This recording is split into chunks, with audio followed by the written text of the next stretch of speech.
Hi there. In today's lecture, I'd like to look at the relationship between style and status, and in particular go about trying to deconstruct the communication of clothing and the construction of femininity. Through this, I'll be looking at the role of the Style magazine, and in particular looking at the following aims. I'd like to analyse historically how information on clothing and style have been disseminated via various key media. So looking into magazines, looking into this process of pictorial and information on what is in style at any particular time. In doing this, I'd also like to reflect on the impact of this on notions of gender and how this may relate to issues to do with social status, identity and stylistic change. Today's lecture is really going to be focused around the idea of status, and then we'll look a little bit more closely at identity later on. In looking at this, I think it's also important to look at the issues to do with equality and how that's represented or not represented, and notions of obsolescence, and in particular the fashion cycle and how things come in and out of fashion. Much of this lecture can work towards the essay question that you have on status, and a quote from Barnard in his key book Fashion as Communication, where he talks about clothing and fashion are often used to indicate social worth or status, and people often make judgments concerning other people's social worth or base status on the basis of what those people are wearing. So here Barnard's attributing this notion of status to clothing. I know that and this has changed through time. As he says, status may result or accrue from various sources, from occupation, family, sex, gender, age or race, for example. It may be fixed or it may be changeable. The former case is known as ascribed status and the latter as achieved. So I think we'll hear what he's saying is that in certain instances, our status in society could be viewed as fixed. So maybe coming from, as I say, from our sex, from our gender, from our age and from our race. I think over time, but relating to occupation, I think there are still issues with this, but maybe not as much as in the past. So he says that these are actually fixed. We also know that in a postmodern world, there's fluidity for this, so that possibly, we may change our gender. And the former case, as he said, the latter is achieved status, so something that we can actually achieve and represents a change in ourselves. We'll be looking later on at some historical magazines, particularly relating to fashion, but I think it's interesting to set a wider context for status. And for this, I'd point you towards Alain de Botton's study on status anxiety.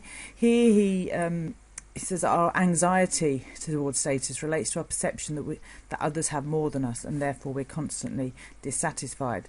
There's some interesting YouTube clips that you can have a look at from the series, and I think we'll just have a quick look through some of these now.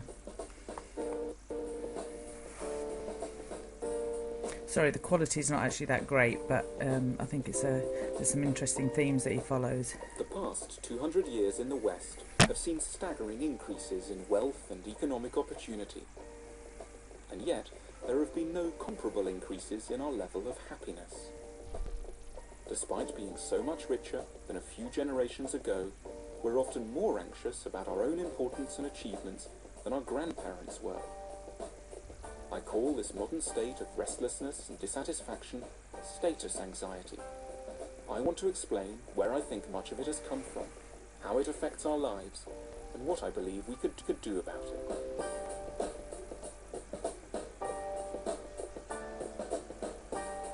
So as I say, an interesting series. So I would encourage you to maybe look a little bit closer at some of the issues that he covers in the series. And as I say, this concept that status, that we're always going to have some anxiety about our status and its representation to a wider world. John Burgee, who I mentioned in the first lecture, is also, I think, has some interesting things. I know this is a little bit dated now, the series, but again, you can access it on YouTube. And for me, he says some very, key things relating to advertising. In our urban world, in the streets where we walk, in the buses we take. As I say, this was produced in the 70s, so a little bit dated now, but I think that's really interesting for sort of historical referencing. Of an alternative way of life.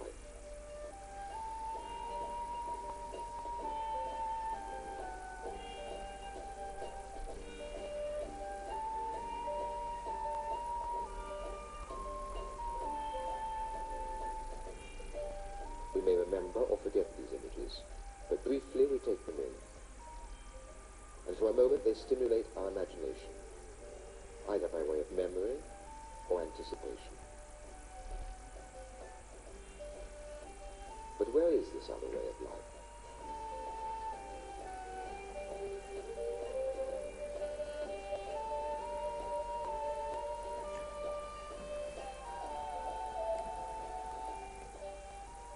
It's a language of words and images, which calls out to us wherever we go, whatever we read, wherever we are.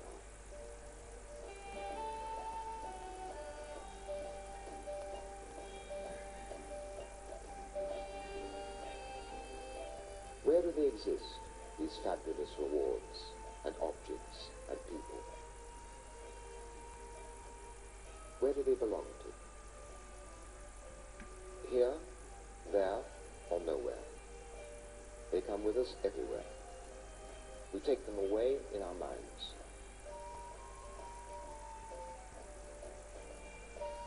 We see them in our dreams.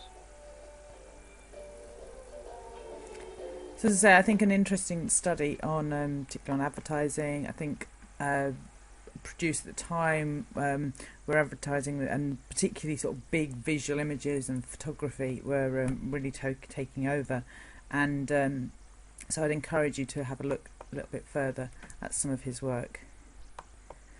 So as I say, yeah, historically I'd like to look back at the fashion magazine. And here we have a couple of examples from a couple of books that I have. It's actually my cousin who was a dustman who found them in a skip, and they've been thrown away. And this is the Goody Ladies book from 1880.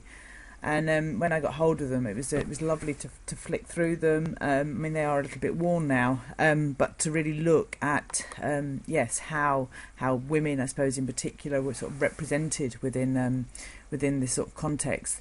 These magazines were distributed mainly throughout America, and it was a sort of a burgeoning sort of middle class. People had their wealth. They were interested in what was happening in the more fashionable sort of cities. So these would have been distributed out to the rural areas as a way of representing sort of modern life. And I think some of the illustrations and the drawings in them are very, very interesting. So it's giving us a sense of fashion as well, of sort of changing fashion and representation of these new styles.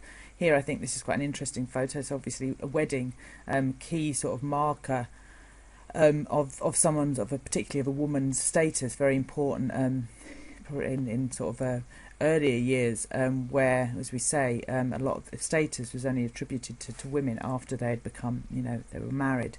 I think what's interesting here is the representation of the child, who looks sort of very adult-like in his clothing. And like I say, it's sort of beginning to show sort of design details and features that would have been very important for the fashionable lady. I think what's also interesting within these is this sort of growing interest between the text and between images. So obviously not sort of photographs, but these were detailed sort of sketches of the garments. As I say, obviously for costume students, very important reference for some of the key detail to get sort of authenticity in your designs. It's also, I suppose, aimed at essentially at women. It starts to sort of delineate some of these roles that maybe men and women sort of traditionally seem to occupy. There's a section here as well called the work department. So it's anchoring women's sort of work within sort of needlecraft and showing you various different techniques there. I think as well what is interesting is looking at the adverts within these older journals, looking at the things that were being advertised. I think here there's something like a lady called a lady's friend, which I think is possibly like a chastity belt. There's stories as well in here. I mean, obviously, precursor to our Heat magazines, I think the stories may be a little different, but here an acting charade, so it's things to do for an evening. As I say, delightful pictures. Also showing, model residences, so residents to sort of aspire to. This I love, needles, and then also you can buy your gums and your seeds. Obviously within this context though as well, this is an overtly sort of racist advertisement for pears. So I think is that changing sort of attitudes as time goes on. I mentioned this in one of my other lectures about Veblen, who was a sociologist who was sort of writing at this time. So he was noting this sort of change in fashions, very particularly interested in clothing, and how, as he says, it's an expression of pecuniary culture. So this way of showing status and wealth and occupation. And we also have, the important debate on something like a fur coat, which may sort of change in status as people's attitudes change. So again, I would encourage you to maybe have a look at some of his work as a key fashion sort of theorist. I think, as I say, some of this has changed. We don't have these very fixed sort of occupational roles. Maybe in the past, sort of occupation would have been passed down through families, and now obviously, there's more freedom potentially, I suppose, in what occupation we can choose. So that mixes up some of those symbols that we can take from clothing. But important within this, I suppose, is when we're looking at these images, in contemporary magazines and looking at advertising in the past, it's all about this sort of what I see as constructing the feminine ideal. So it's reinforcing some of those typical and traditional female roles, such as the female as the mother in the top corner here, tied to the kitchen, with the cooking, dress instruction, sort of craft, and obviously, it would have been much harder with this equality for women to actually go out to work. So these were sort of assigning some of these roles. I would direct you to Brewer's article, which I've actually put up on Unilearn, which talks a lot, which really contextualised some of these women's magazines, particularly from a historical perspective. So here he talks about how by 1875 the women's magazine industry was well established, having rejected the more literary and elitist model of late 18th century feminine literature. 19th century publishers turned to new forms, and he argued these forms were designed solely to entertain, being composed of fiction, fashion and miscellaneous reading of a superficial kind. I think what's important there is that allusion to a superficiality in the material that was being presented. So it wasn't seen as sort of serious, highbrow content, but more, I suppose, maybe something on a par with Heat, what he's saying there. So it's saying that there was a change that this was the form of that the publishers were reaching out to a wider audience, possibly less elite audience. So yes, and as I say, part of key element of this was to communicate sort of fashion to this ever sort of rising sort of consumer society, so again some very good examples of these styles. We bring this sort of further up to date, and here we have Bordeaux, who's arguing that actually many of these practices, still occupy much of the construction of the feminine ideal. Here arguing that beauty regimes of diet, makeup and dress are central organising principles of time and space in the day of many women. It remains one of the major means by which adolescent girls and women gain social status and social esteem. As noted by Freeman, women are aware that beauty counts heavily with men, and they therefore work hard to achieve it. And I think that's quite an interesting quote again to reflect on this relationship between beauty and notions of beauty and the time spent to actually achieve it, and that it does count.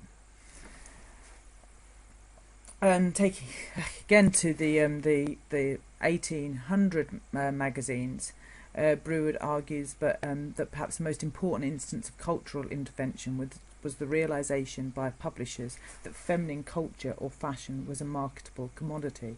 I I think this is interesting, linking into advertising, that they were, they were there as a big section of society to be marketed to to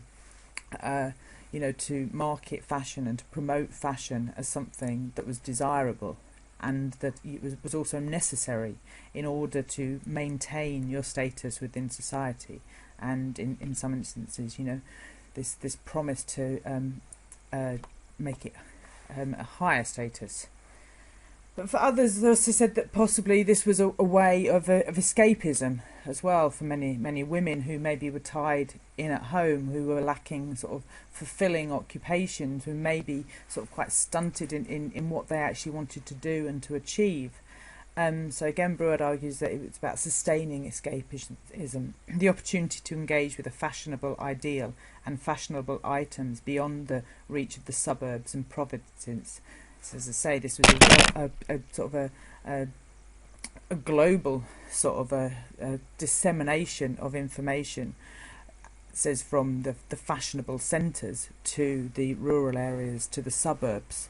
And as it says, it becomes a positive tool for publisher, merchandiser and reader, and all in this communication of the fashion.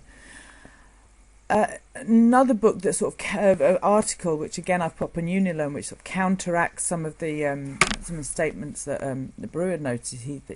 Here Roberts talks about how men were serious, and I like the way this quote sort of then attributes things like colours to that seriousness. So it says, men were serious, they wore dark colours and little ornamentation. Women were frivolous, they wore light pastel colours, ribbons, lace and bows. Men were active, their clothes allowed them movement. Women inactive, their clothes inhibited movement. Men were strong, their clothes emphasised broad chest and shoulders. But women were delicate, their shoulders accentuated tiny waist, sloping shoulders and a softly rounded silhouette. Men were aggressive, their clothing had sharp, definite lines and a clear, defined silhouette. Women were submissive, their silhouette was indefinite, their clothing constricting. So what I like there is this sort of extraction of sort of notions of, I suppose, status, because we've got extremes here. We've got, the seriousness against the frivolous, the active against the inactive, the strong against the delicate, and the aggressive against the submissive. And in many cases, this is being, put down to partly to the appearance, the representation of women within this setting, and how their restricting sort of clothing may have further sort of enhanced this sense of being delicate and being frivolous. But of course we know that there were very strong women in this time, and women who were trying to who were aware of this sort of growing interest in sort of the feminine ideal, and but were working very hard to sort of break down some of the stereotypes. And I think interesting, we look at the art movement, and we look at women's role within the history of art, and here we see major gaps in what is perceived again as maybe the notion that women are more frivolous and men are more serious. Maybe if you apply that to art, that women's art takes place in the home, and whereas men's art is seen in galleries. And I think a very good critical study of this is by a writer called Griselda Pollock, who she talks about, what do we see as women's art? If women are not allowed access to these great art institutions, which they wouldn't have been in the 1800s, then their art would have taken place in other areas. And it says, that this possibly, how have we been restricted access to this? And so in her book, Old Mistresses, she makes this connotation between, old masters, again, that sort of labelling of, old masters, the things to be revered, whereas old mistresses, it has a very, very different connotation. And as I say, a lot of this talks about the relationship between women's housework, which, or the outputs from some of their, maybe more textile endeavours, the clothing, was actually, very, very, delicate, very talented. But it was not seen as a serious art. And then we bring this up to date with people like, I think, Tracy Emin, with Grayson Perry, where, you know, people are subverting some of these sort of strictly sort of feminine notions and using it to convey quite a different message. So I think if you are interested in sort of embroidery and in textiles, I would have a look at the subversive stitch. So this talks about, you know, embroidery and the making of the feminine. I'd also see, you know, to get a contemporary stance on this is that we can look at notions of the male gaze. Laura Mulvey is a key theorist in this idea that, you know, well, through time, you know, when we've had you know, paintings of naked ladies that would have been gazed upon, and there's this notion in advertising, at what extent is it, you know, the gaze looking out from the advert, which is made possibly aware of the male gazing back on us. Williamson and her study on decoding adverts is also a very interesting study of, again, this representation of women through the media, of femininity through the media. Foucault, who we'll look a little bit closer when we come to identity, talks about this idea of the panopticon, which is the idea that of a central sort of it's the notion of the big brother idea of that we're aware, and I suppose in a world filled with CCTV, again, we're aware of, you know, gazes upon us, and within that context, things like appearance and clothing become very important. I'd also say if you're to look at Strauss and Lynch and their book on fashion cycles and trends, again, as I say, I think there's an interesting link here with fashion cycles and how we sort of perceive femininity over time. The images here, well, as also of Cindy Sherman, who has explored this very much within her photography. So, you know, taking different clothing, and here you see her. I love this study which she did, where she actually took Chanel clothing, and then wore them, modelled them herself, to show that yes, maybe they didn't look as great as they did on the catwalk, and then photoshopping them with these sort of quite sort of opposing sort of backgrounds. Here we have just some images. So again, you know, these are exploring such what messages are being given off by the clothes. So if we go back into time again a little bit, we can see that yes, there was opposition to maybe this betrayal of femininity, and in particular, as it was talking about, was the restricting clothing, and so a key movement would be the dress reform movement, to have a look at again this you know, how changes came about. We look at Elizabeth Cady Stanton, who was the inventor of bloomers, which were modelled on Turkish hospital wear. So women actually wearing trousers, which would have been seen as you know, quite risque. And again, the importance of the magazine to promote this new fashion, to you know, say this is what the modern woman is wearing. And as we mentioned in the last lecture, this sort of links into ideas about the corset controversy, whether we see it as something that was liberating or something that was very, very restrictive. Kunzel here talking about the controversy of the corset. He says the enemy of the corsets, from Rousseau and Napoleon to Renoir, are generally autocratic males with a low opinion of the female sex and an attachment to the concept of the natural woman, that is, one dedicated to home and children. I think actually, you know, Kunzel in his argument is saying that there were elements where it was a liberating thing, and that it was against it was moving against this sort of natural woman. So as you know, this is you know, maybe have a think about, you know, your ideas about it. So thus, changes in our clothing and what we were covering our bodies with were, you know, since early way of sort of representing early forms of feminism. So people like the suffragette movement, who you know, were rebelling against this very sort of tight restricting and clothing that didn't allow us to move really, especially, you know, then brought on by health fears, and also further sort of sexual and economic liberation as women becoming, you know, the traces of equality. And it was also about new technologies of mechanisation. This was a time, you know, where factories were being built, where our clothing was less likely to have to be made in a at home, but the factories were opening up. We had more flexibility in actually where we got our clothing from. And as it says here, in the 1890s, it was becoming much more acceptable for women to be athletic, and again, that would have changed the style of clothing that was worn. But again, there's these ideas of connotations of those time about how that sort of change would have been perceived. So women not wearing corsets, this term sort of loose women. And this carries on again, this feeling of women's status. Women, the expectation of how women should behave. And I've taken this as a quote from another similar magazine from the time called The Queen. And here they state how a rasper, when a woman is not necessarily one of those creatures who involuntarily suggest to you jackboots and divariegated garments. So what it's saying is that there is labelling a woman who maybe wear jack boots and divariegated garments, which I think are actually trousers, as a rasper. She need not smoke, nor yet swear, nor cross her legs, nor nurse her feet, nor stick her arms akimbo, nor do any of those silly apings which women of a certain type affect.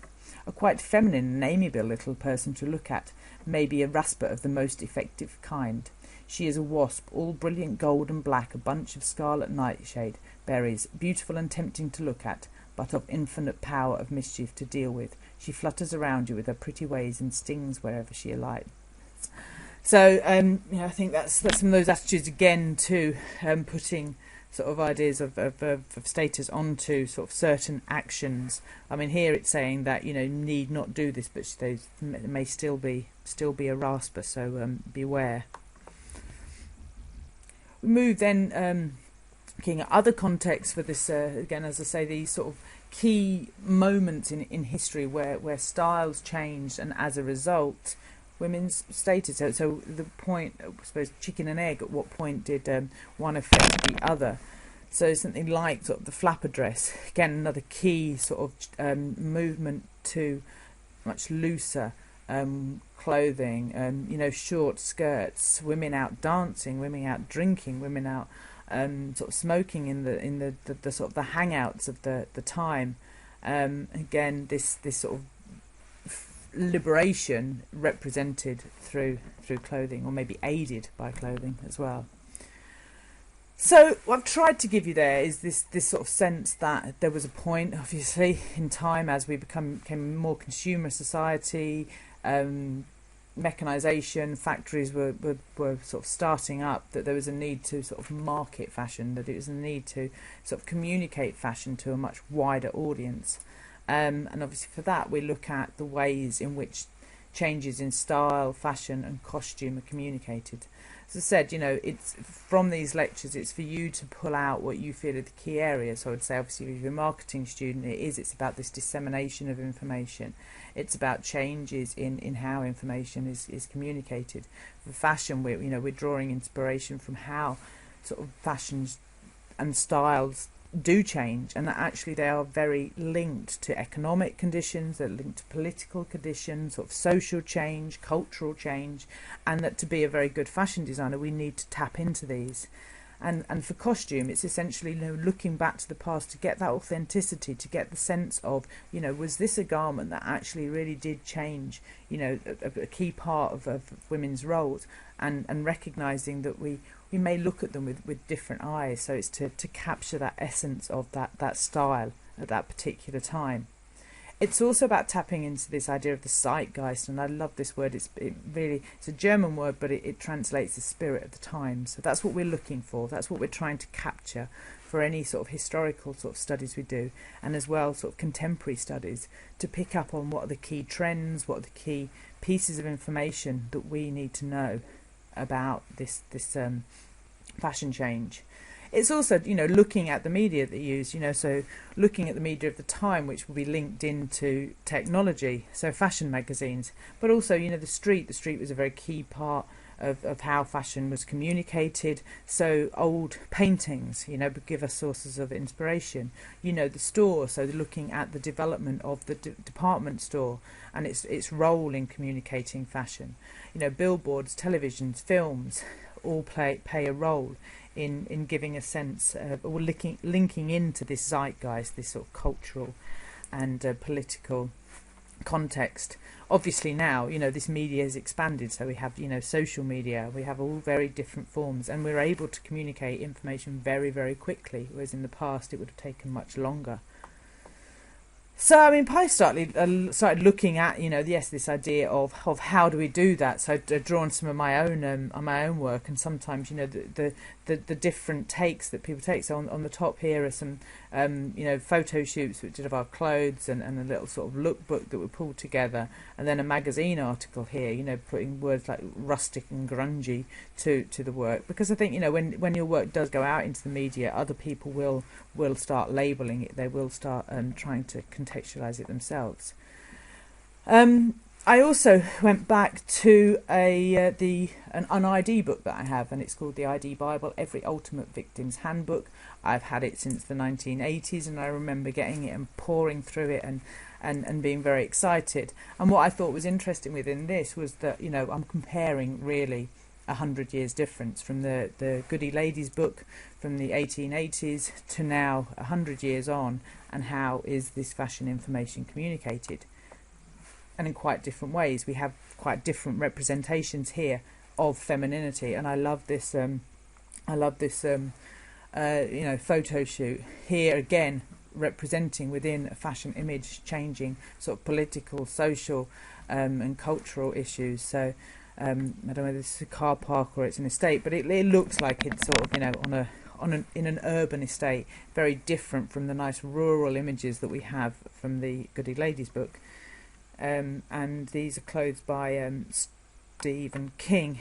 Again, here I love this. This is actually a jacket from Lee Bowery, who's more commonly known for his sort of he's dead now, but he part of the his performance work. And again, I love this image, this sort of snapshot, very much. We're sort of moving out of punk a little bit, but its presence is still very much in the fashion. Again, here where the late woman is linked to babies, the attachment is maybe changed a little bit, but still drawing again from sort of historical referencing again here. So, but where we see this, our recognised sort of nipped in waist, big skirts, sort of it's got a different aesthetic. It's got a different look about it, about being feminine. Also, of course, in the 1980s, very much about styling. Stylists, it says styling is a profession of the 80s, and so this sees an interest in styling and in producing styling information. I think another place where you can look for some of this information is more from the sort of the catwalk, so Sport and Street.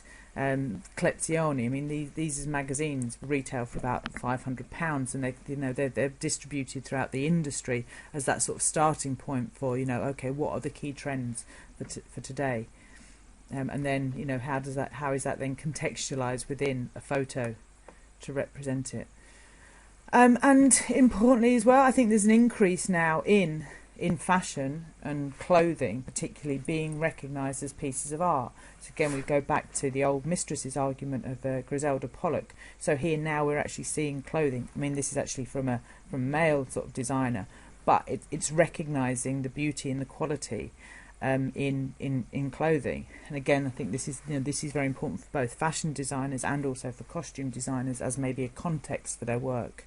That people as well are getting a bit more, they're getting more used to clothing being seen as art, and therefore it being discussed and analysed in a similar way that we would a piece of art. Other areas I think as well are important is obviously music and fashion go very much hand in hand, and how that is communicated. So I love looking at, here's a selection of my old records, so looking at how again this has been representations again of both men and women throughout time, I love this from, in the styling of it. Here we have the Osmonds as crazy horses, who to me are looking very much like One Direction. So sometimes you think things change, sometimes they just don't, do they? The storytelling as well within the LP cover. So here we have Adam and this is sort of the backstage bit. So lifestyle as well becoming very important as a communicator. But then we do need to think through this, but what are the, this adverse effects of this, bombardment of visual information, of, sort of promises from advertising that we could live a certain life and that we should look a certain way. And I think, it is, we do need to think about its links to self-esteem. And also, to the extent to which we're looking at a simulated world, many of these images, the images maybe have been photoshopped. It's not necessarily a real world. It's not something that we can ever really achieve. Say, looking at Alain de Botton and his ideas about status anxiety, about this anxiety about never being able to really fully achieve, we're always, looking out for our neighbours. And I was thinking, how does it affect notions of femininity and promote ideals of inferiority, maybe of subservience, of weakness, etc.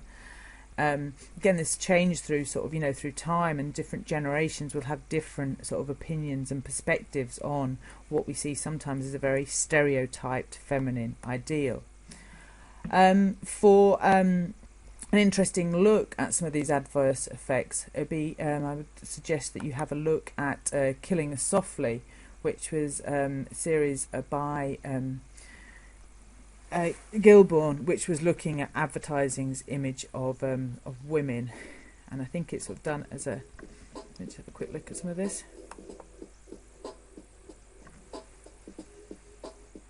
In the original Killing Us Softly, I said that I would be asking of you something that no one has ever asked before, and that is to take advertising seriously. These days we do take advertising more seriously. Advertising has increased from a $20 billion a year to a $180 billion a year industry. The average American is exposed to over 3,000 ads every single day and will spend 3 years of his or her life watching television commercials, just the commercials. The ads, as you know, are everywhere. They're on radio, television, newspapers, magazines, billboards, bumper stickers. Here, one company brags about its ability to put advertising in your face all over the place. And at the same time, everyone in America still feels personally exempt from the influence of advertising. So wherever I go, what I hear more than anything else is, I don't pay attention to ads, I just tune them out. They have no effect on me. Now, I hear this most often from people wearing Gap t-shirts, but that's a... Sorry, so like I say, I'd have a look at that a little bit more closely if you are interested in some of the issues that it contains. And also there another one importantly about the sort of consuming kids and the effect of advertising on children and how that change. And so I think it does involve looking at some media that we feel communicates in fashion from all the different media that we have, so sort of magazines.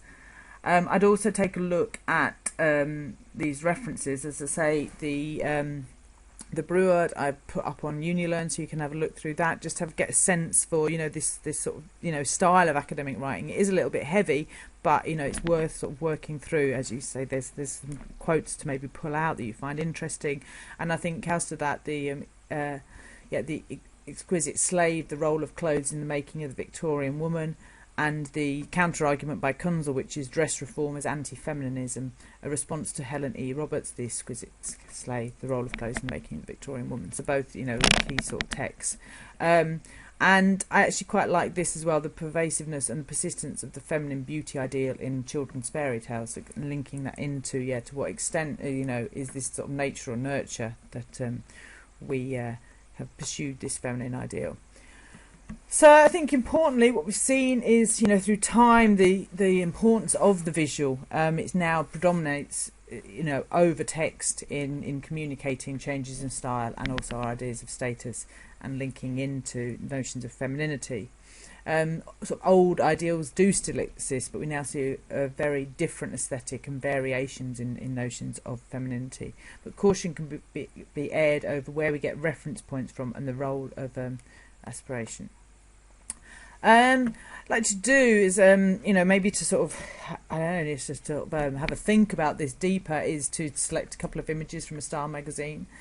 As I say, this can be from an older style magazine, so I would say, if you are involved in costume, to actually, to use this as an opportunity to take a little bit of sort of historical research, going back as far as you feel you want to, one which you feel portrays a positive image and one a negative image relating to status and in particular sort of femininity. Select 3 words or themes that sum up the main aspect of this lecture. So what do you feel you've got from this? And select 3 slides which you find most interesting and 3 that most confusing, and we can discuss about those next week. So let's just quickly go back then to the, as I say, the quote as from the essay question, to say, this is what you could relate to that quote. Okay, thank you very much. If you've enjoyed that, thank you. Bye.